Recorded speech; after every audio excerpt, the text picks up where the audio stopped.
kok bokong kamu montok sekali ya? Dia katakan begitu. Nah, perkataan itu bisa saja ditafsirkan oleh korban merendahkan harkat dan martabat dia dengan perkataan itu. Maka ucapan itu bisa ditafsirkan, diduga melakukan kekerasan seksual non fisik atau pelecehan.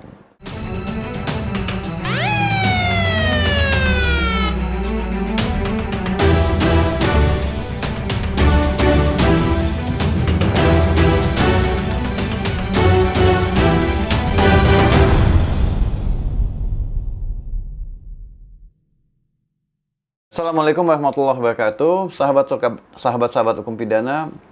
Bertemu kembali dengan saya Ahmad Sofyan. Hari ini saya akan membahas tentang tindak pidana kekerasan seksual sebagaimana diatur di dalam Undang-Undang 12 tahun 2022, sahabat-sahabat. Ini banyak sekali yang meminta materi ini, ya. Dan beberapa kali juga saya sempat diundang untuk menyampaikan materi ini, terutama undangan dari Kementerian Pemberdayaan Perempuan dan Perlindungan Anak atau dari beberapa lembaga yang meminta secara khusus. Nah, sahabat-sahabat, saya akan membedah secara singkat saja tentang tindak pidana kekerasan seksual itu sendiri, sebagaimana diatur di dalam Undang-Undang 12 tahun 2022. Jadi undang-undang ini masih baru, sahabat-sahabat. Banyak juga penegak hukum yang tidak memahami dan kadang-kadang juga konsul ke saya terkait dengan unsur-unsur pasalnya. Undang-undang ini kan 9 Mei 2022 lalu disahkan. Artinya perbuatan-perbuatan yang dilakukan sejak tanggal 9 Mei sampai dengan sekarang sudah bisa menggunakan Undang-Undang 12 tahun 2022. Nah, apa sih substansi atau perbuatan yang dilarang di dalam undang-undang ini? Nah, saya akan membahasnya dalam dua video ya. Ini video yang pertama, nanti video yang kedua secara khusus saya akan membahas tentang kekerasan seksual berbasis elektronik. Nah, ini secara general aja karena waktunya tidak panjang. Saya akan jelaskan pertama, apa sih yang dimaksud dengan kekerasan seksual dalam rejim Undang-Undang 12 tahun 2022. Nah, kalau kita baca pengertian kekerasan seksual sebetulnya tidak begitu memuaskan definisinya. Ya, saya baca pasal 1 huruf A. Tindak pidana kekerasan seksual adalah segala perbuatan yang memenuhi unsur tindak pidana sebagaimana diatur dalam undang-undang ini dan perbuatan kekerasan seksual lainnya sebagaimana diatur dalam undang-undang sepanjang ditentukan dalam undang-undang ini. Saya mengkritik sebetulnya penyusun undang-undang ini. Kok buat definisi tidak lengkap gitu ya, sehingga kita bingung juga memahami apa yang dimaksud dengan tindak pidana kekerasan seksual, karena dia merujuk pada perbuatan yang dilarang yang diatur di dalam undang-undang ini. Nah, sekarang coba kita cek penjelasan pasal 1 angka atau huruf A ini. Apa sih sebenarnya maksud dari penyusun undang-undang membuat definisi seperti itu? Nah, kalau kita cek penjelasan pasal 1 itu disebutkan cukup jelas. Nah, cukup jelas ya. Nah, karena cukup jelas, saya akan masuk langsung saja kepada yang dimaksud dengan kekerasan seksual sebagaimana didefinisikan dalam pasal 1 huruf A. Maka kita mengacu kepada perbuatan-perbuatan yang dilarang di dalam undang-undang kekerasan seksual ini. Nah, kalau kita masuk ke perbuatan yang dilarang, maka itu ada diatur di dalam pasal 4 sampai dengan pasal 19. Undang-Undang TPKS sendiri ada 93 pasal ya. Tapi tentang perbuatan yang dilarang itu ada diatur di dalam pasal 4 sampai dengan pasal 19. Nah, pasal 4 itu sendiri ada di bab 2 ya. Dan pasal 4 itu terdiri dari ayat 1 dan ayat 2. Nah, kita coba cek perbuatan yang dilarang menurut pasal 4 ayat 1 itu apa aja. Nah, kekerasan seksual yang dimaksud di dalam pasal 4 ayat 1 itu dikategorikan sebagai perbuatan yang dilarang. Apa saja? Ada huruf A sampai dengan huruf I. Huruf A itu menyatakan bahwa ada pelecehan seksual secara non-fisik. Kemudian ada pelecehan seksual secara fisik, itu B-nya. Pemaksaan kontrasepsi, pemaksaan sterilisasi, perkawinan paksaan, penyiksaan seksual, kemudian ada eksploitasi seksual, ada perbuatan seksual, perbudakan seksual, dan ada kekerasan seksual berbasis elektronik. Jadi ada huruf A sampai dengan huruf I. Kemudian di pasal 4 ayat 2 ada kekerasan seksual yang dimaknai dalam undang-undang ini, ada huruf A sampai dengan huruf J. Apa itu? Ada perkosaan, ada perbuatan cabul, ada persetubuhan terhadap anak, ada perbuatan cabul terhadap anak, dan atau eksploitasi seksual terhadap anak, ada perbuatan melanggar kesusilaan yang bertentangan dengan kehendak korban, ada pornografi yang melibatkan anak, atau pornografi secara eksplisit memuat kekerasan dan eksploitasi seksual, ada pemaksaan pelacuran, ada tindak pidana perdagangan orang yang ditujukan untuk tujuan seksual, kemudian ada kekerasan seksual dalam lingkup rumah tangga, ada tindak pidana pencucian uang yang tindak pidana asalnya merupakan tindak pidana kekerasan seksual. Jadi ada TPPU juga, asal predikat crime-nya adalah kekerasan seksual. Kemudian yang J, tindak pidana lain yang dinyatakan secara tegas sebagai tindak pidana kekerasan seksual sebagaimana diatur dalam ketentuan peraturan perundang-undangan ini. Nah, itu jadi kalau kita baca pasal 4 ayat 1 ada sampai I, ya. Kemudian pasal 4 ayat 2 ada sampai J. Itulah yang dimaksud dengan kekerasan seksual menurut rejim Undang-Undang 12 tahun 2022. Jadi, disimpulkan seperti ini sahabat-sahabat. Jadi kekerasan seksual itu termasuk kekerasan fisik, kekerasan non-fisik. Ya. Secara sederhana ada dua kategori, fisik dan non-fisik. Dan saya akan membahas dalam pertemuan kali ini hanya 2 pasal, nggak mungkin semuanya. Tadi kan kekerasan seksual itu ada di dalam pasal 4 sampai dengan pasal 19.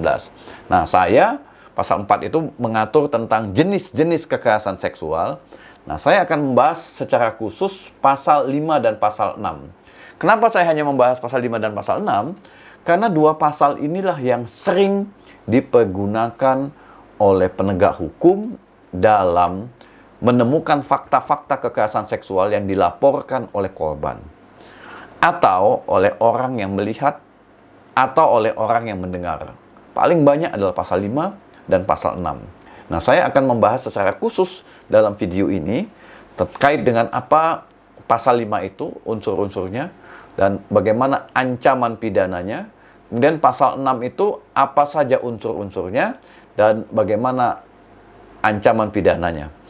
Kemudian nanti saya kaitkan juga dengan alat bukti.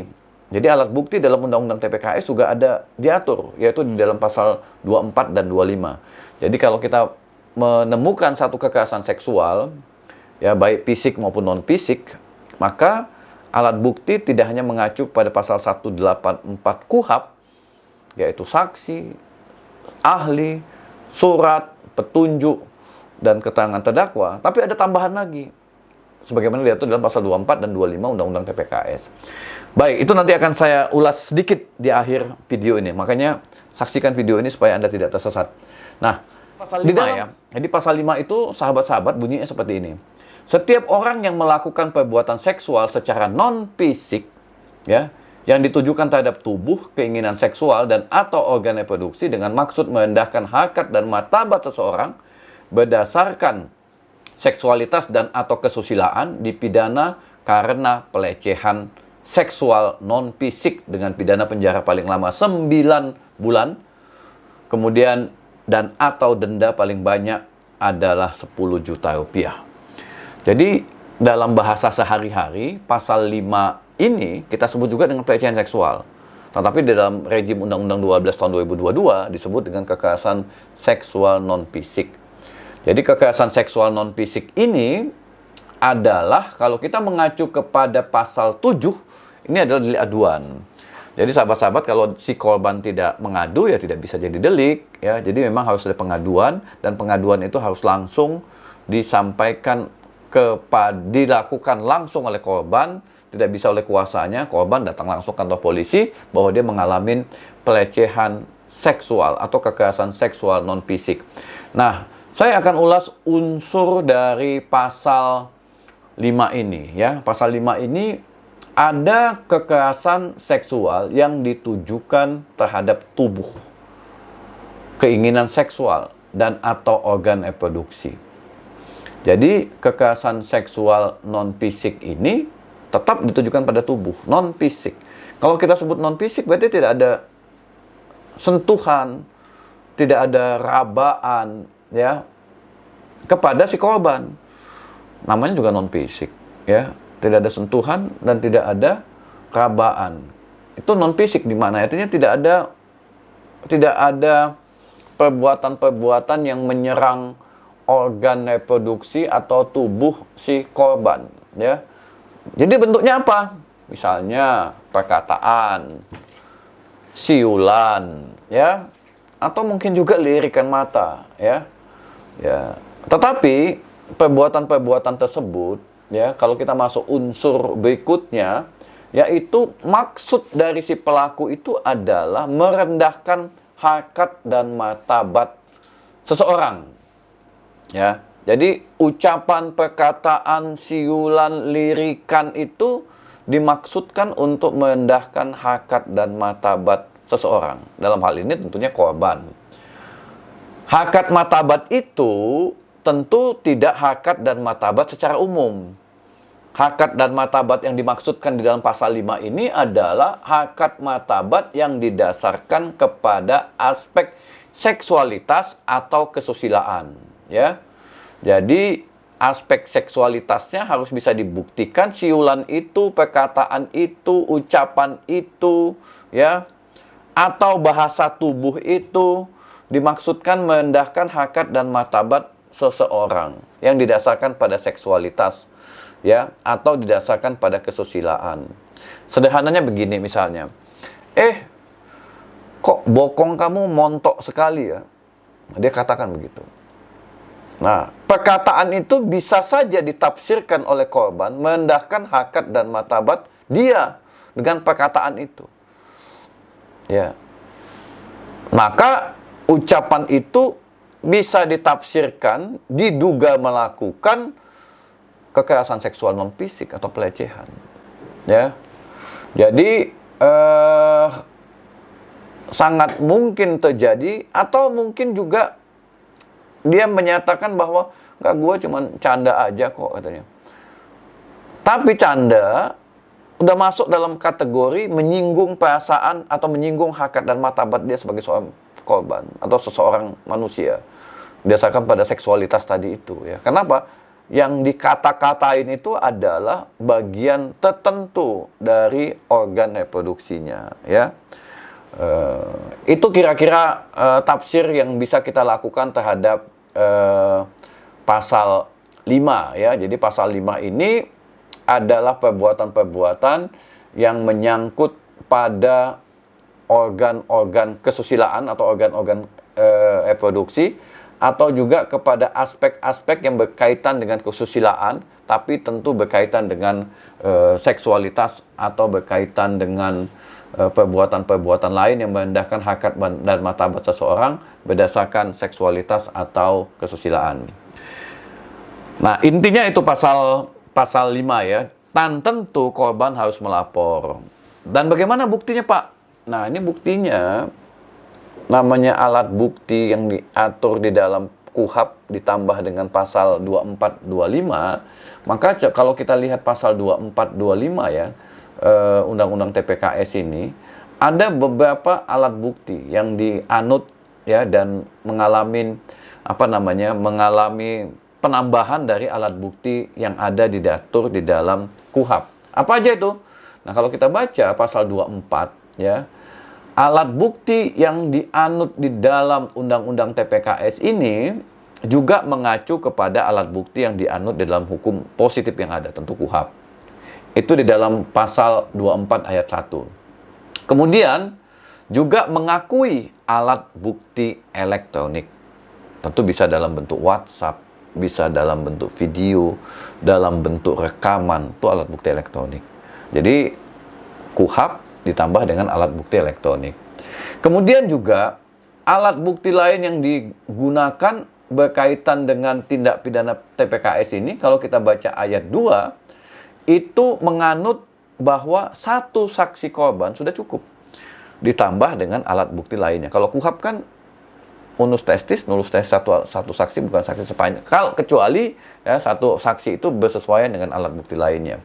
Nah, kalau rejim Undang-Undang TPKS ini satu saksi adalah saksi, tentu ditambah dengan alat bukti lainnya yang sah. Apa alat bukti lain yang sah? Nah, kita lihat di dalam ayat 3, ya, dalam pasal 24. Ada surat keterangan psikolog. Ya, tidak mesti visum psikiatrikum. Sepanjang diterbitkan oleh psikolog klinis atau psikiater atau dokter spesialis jiwa, itu bisa menjadi alat bukti yang sah. Jadi misalnya si korban yang disebut bokongnya montok tadi itu terganggu jiwanya, berpikir terus nggak nyaman. Akhirnya dia melapor, lalu polisi memeriksakan dirinya ke psikolog klinis, dan psikolog klinis melakukan asesmen, tes segala macam, dan ternyata ditemukan fakta berdasarkan hasil pemeriksaan psikolog klinis bahwa dia mengalami gangguan, emosionalnya tidak stabil, stres, ya, dan segala macam yang bisa dijelaskan secara psikologis. Nah, itu bisa jadi alat bukti. Meskipun itu bukan visum psikiatrikum, sepanjang dibuat oleh psikolog klinis. Yang kedua, rekam medis. Ya, rekam medis juga bisa jadi alat bukti. Rekam medis itu kita datang ke rumah sakit, kita berobat. Ya, kita bukan untuk visum, kita berobat aja. Ternyata hasil ketika kita masuk, kita dibuatkan catatan-catatan, kita sebut rekam medis. Catatan kita ada di rumah sakit. Nah, itu juga bisa jadi alat bukti. Ya, rekam medis nanti akan diminta ada jejak medis dia pernah berobat tanggal sekian dan pernah diresepin, diagnosanya seperti apa, intervensinya seperti apa, diberikan oleh rumah sakit rekam medik dia, pada tanggal sekian dia pernah berobat dan dia mengalami gangguan. Nah, itu bisa jadi alat bukti. Kemudian hasil pemeriksaan forensik, ya. Forensik ini bisa termasuk digital. Jadi misalnya WhatsApp segala macam itu kalau diforensikkan itu bisa juga alat bukti. Hasil pemeriksaan rekening bank itu juga sebagai alat bukti. Kemudian itu pasal 24, sahabat-sahabat hukum pidana. Kalau kita mengacu kepada pasal 25, itu ada keterangan saksi, ya, dan keterangan korban atau keterangan yang tidak mesti melihat, mendengar. Nah, itu juga. Jadi, inilah yang disebut dengan testimonium de auditu. Jadi, saksi yang dimaksudkan di dalam Undang-Undang TPKS itu tidak harus saksi yang mendengar. Misalnya si korban tadi itu, yang disebut bokong yang montok tadi, cerita dia sama mamanya, ya. Cerita, "Ma, aku diginiin ini, ngasih ini." Dia cerita, dibilangnya bokongku montok segala macam. Nah, mamanya mendengar. Nah, mamanya tadi itu juga bisa jadi saksi. Ya, bisa. Ya, bisa jadi saksi dalam tindak pidana ini. Dipanggil polisi sebagai saksi. Itulah saksi testimonium. Kan dia tidak melihat langsung, tapi dia mendapat cerita dari anaknya. Dan ketika anaknya cerita, anaknya nangis. Seperti apa yang ibu dengarkan cerita dari anak ibu? Dia nangis, sedih. Nggak terimalah, Pak. Dia dikata-katain bokongnya montok tadi itu. Nggak terima dia. Nah, mamanya tadi itu sebagai saksi. Alat bukti, ya, berdasarkan pasal 25 diakui sebagai alat bukti. Jadi, sahabat-sahabat hukum pidana, itu kira-kira pasal 5. Nah, sekarang saya masuk ke pasal 6, ya. Pasal 6 juga saya akan jelaskan secara singkat tentang tindak pidana TPKS ini. Jadi, di dalam pasal 6 itu ada huruf A, huruf B, huruf C. Apa bedanya?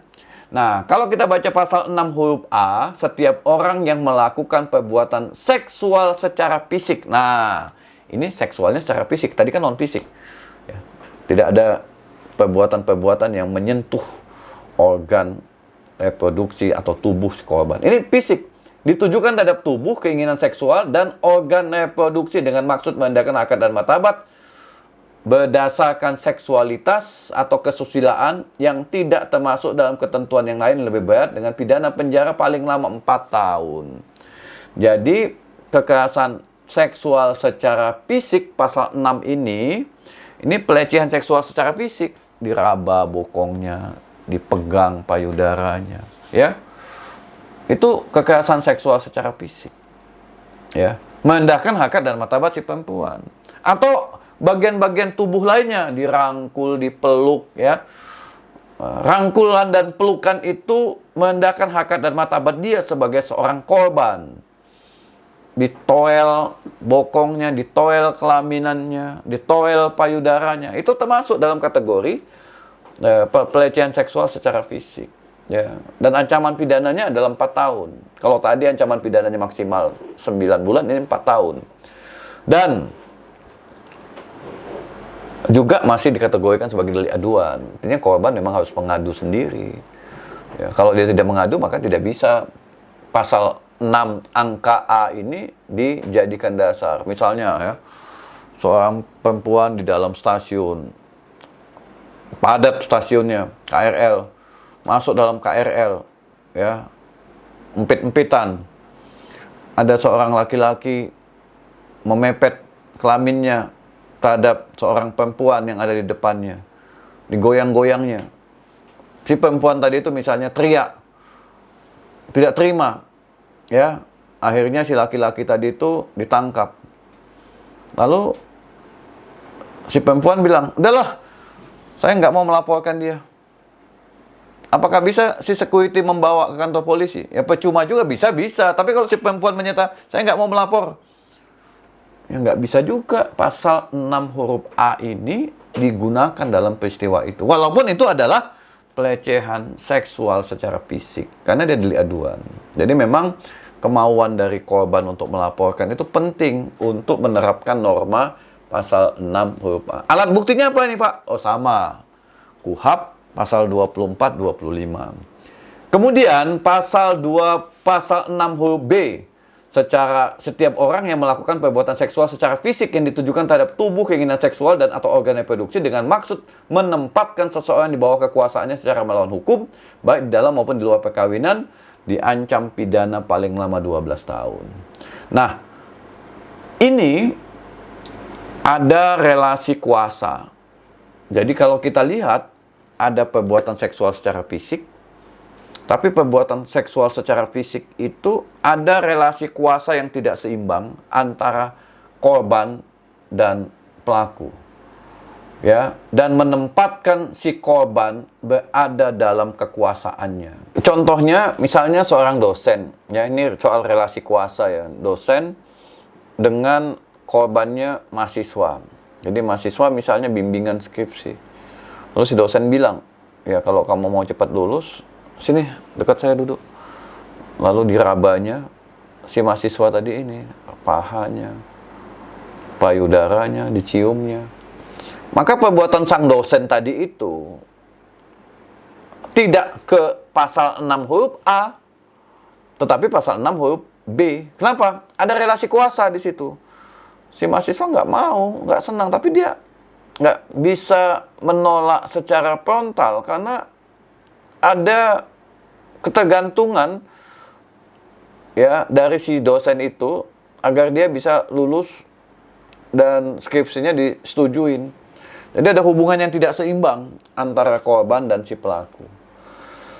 Itu contoh. Atau atasan bawahan ya, di dalam sebuah instansi ada seorang karyawati atau pegawai ya, si bos ini gitu juga ya, agak aneh ya, bawahannya tadi itu diraba, dipegang, dicium ya. Nah, bawahannya tidak bisa menolak karena jika menolak bisa jadi dia diskorsing atau dipecat atau diberhentikan atau dipindahkan. Nah, ini juga adalah relasi kuasa ya, hubungan yang tidak seimbang antara korban dan pelaku. Dan biasanya perbuatan itu tidak hanya sekali, bisa berkali-kali, dan korbannya bisa juga nggak satu, ada beberapa korban lainnya. Jadi ini kejahatan yang memang ancaman pidananya lebih berat dibandingkan dengan yang kedua. Ya, makanya di dalam pasal 6 huruf B tadi itu ada relasi kuasa yang bisa dilihat ya, atau didalamin oleh penegak hukum tentang hubungan yang tidak seimbang tadi antara korban dan pelaku. Nah, hubungan kuasa ini juga bisa terjadi dalam rumah tangga atau dalam pacaran. Ya, si pacar perempuan katakanlah punya ketergantungan secara ekonomi pada si cowoknya, antar jemput, beli pulsa, ya, atau fasilitas-fasilitas lainnya lah yang menyebabkan si korban tadi itu, si cewek tadi itu, istri tadi itu nggak bisa menolak atas kehendak dari pelaku. Itu juga relasi kuasa, ada ketergantungan tertentu. yang menyebabkan kekerasan seksual itu berlangsung terus-menerus. Karena itu dalam konteks ini, jadi ini bukan kekerasan seksual hit and run, ya, seperti yang diatur di dalam pasal 6 huruf A, tapi ini berkelanjutan, berketerusan. Korban juga kadang-kadang tidak melapor, tidak berani melapor. Mungkin dia curhat sama temannya, tapi jangan bilang sama yang lainnya. Nanti aku malu, aku gini, nanti aku nggak lulus. Segala macam lah. Ya. Nah, itu pasal 6 huruf A. Ya. Nah, pasal 6 huruf C yang membedakannya adalah di dalam konteks pasal 6 huruf C didasarkan kepada penyalahgunaan wewenang, pada kepercayaan, pada hubungan yang rentan, tipu muslihat, atau ketidaksetaraan atau ketergantungan seseorang, ya. Jadi pasal 6 huruf C, kalau tadi pasal 6 huruf B itu adalah relasi kuasa secara melawan hukum, kalau ini enggak, ada ketergantungan, ada hubungan atau kedudukan atau penyalahgunaan. Jadi ada jabatan-jabatan tertentu yang posisinya strategis. Nah, itu juga bisa kita kaitkan dengan relasi kuasa. Tapi juga dengan jabatannya itu dia menyalahgunakan wewenangnya. Jadi ada penyalahgunaan wewenang untuk melakukan kejahatan seksual. Kalau yang 6 huruf B ada hubungan yang tidak seimbang. Ya, tidak seimbang. Jadi kalau pasal 6 huruf B penyalahgunaan wewenang yang dilakukannya, sehingga dia juga bisa kena nanti pelanggaran etik yang ada pada instansi atau perguruan tinggi atau sekolah. Nah, di sini ada perbuatan cabul. Perbuatan cabul itu adalah perbuatan-perbuatan kalau menurut R. Susilo termasuk memegang, meraba, mencium, ya, meremas. Ya, itu masuk dalam kategori perbuatan cabul. Nah, kalau dia 6 huruf A itu tidak mesti perbuatan cabul, tetapi ditujukan pada tubuh, pada keinginan seksual. Dipeluk, ya, saja mahasiswa tadi itu, walaupun tidak diraba-rabanya, itu masuk 6 huruf B. Kalau 6 huruf C cabul. Nah, cabul itu tadi tuh pada serangan pada organ-organ reproduksi. Atau persetubuhan. Jadi hubungan seksual telah terjadi. Nah, itu pasal 6 huruf C. Jadi antara 6 dan 6B dan C itu memang ada perbedaan, ya. Bentuk perbuatan seksualnya berbeda. Kalau dalam 6 huruf C itu adalah cabul atau persetubuhan. Kalau yang 6B itu tidak mesti cabul. Tidak mesti, ya. Tidak mesti cabul. Tetapi ada relasi kuasa yang harus bisa dibuktikan. Hubungan yang tidak seimbang antara korban dan pelaku. Ya, barangkali itu ya sahabat-sahabat hukum pidana. Ya, mudah-mudahan Anda mulai bisa tercerahkan apa perbedaan pasal 5, pasal 6 huruf A, pasal 6 huruf B, pasal 6 huruf C, lalu alat buktinya yang diatur dalam pasal 24 dan 25 Undang-Undang TPKS. Jika ada pertanyaan, jangan segan-segan untuk menulisnya di kolom komentar, dan jika materi ini bermanfaat bagi Anda, tentu dengan senang sekali jika Anda bisa men-share-nya, menyatakan like, atau juga mereferensi teman-teman Anda untuk menonton video ini. Terima kasih, sampai ketemu kembali.